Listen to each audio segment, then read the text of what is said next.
Trump যেভাবে Capitol হিলে গুন্ডা পাঠিয়ে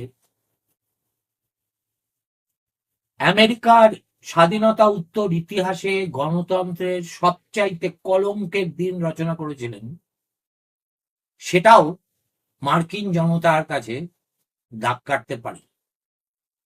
দ্বিতীয়বার ক্ষমতায় এসে প্রথমেই তিনি জানুয়ারি 6-এর ওই দাঙ্গাবাজদের প্রত্যেককে ক্ষমা করলেন।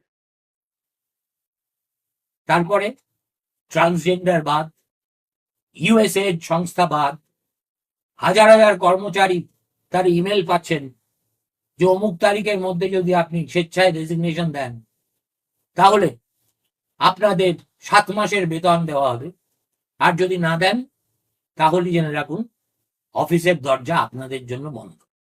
আমরা জানি গণতান্ত্রিক ব্যবস্থায় হায়ার অ্যান্ড ফায়ার হচ্ছে যে কোনো শিল্প প্রতিষ্ঠান বা সরকারি প্রতিষ্ঠানের প্রচলিত রীতি, কিন্তু ফায়ারিং যদি এমন একটা ইনডিসক্রিমিনেট চেহারা নেয় যেটা সাধারণ মানুষের আবেগকে উত্তেজিত করতে বাধ্য, তার পরিণতি যে কি হবে আমার ধারণা ট্রাম্প সেটা বুঝতে পারছে।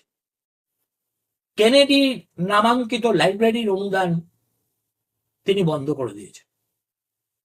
কেনেডি লাইব্রেরি তো নেপালকে অনুদান দেওয়া নয়, ভারতের ভোটার টার্ন আউটের জন্য টাকা দেওয়া নয়, বাংলাদেশে গণতন্ত্র প্রতিষ্ঠার জন্যও টাকা দেওয়া নয়।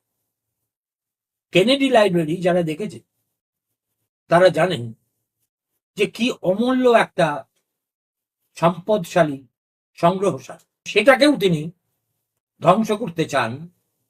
কেননা তিনি চাইছেন ইতিহাসে সবচেয়ে দুর্বিনীত মার্কিন প্রেসিডেন্ট হিসেবে পরিচিত হতে এবং ভবিষ্যৎ প্রজন্ম কাছে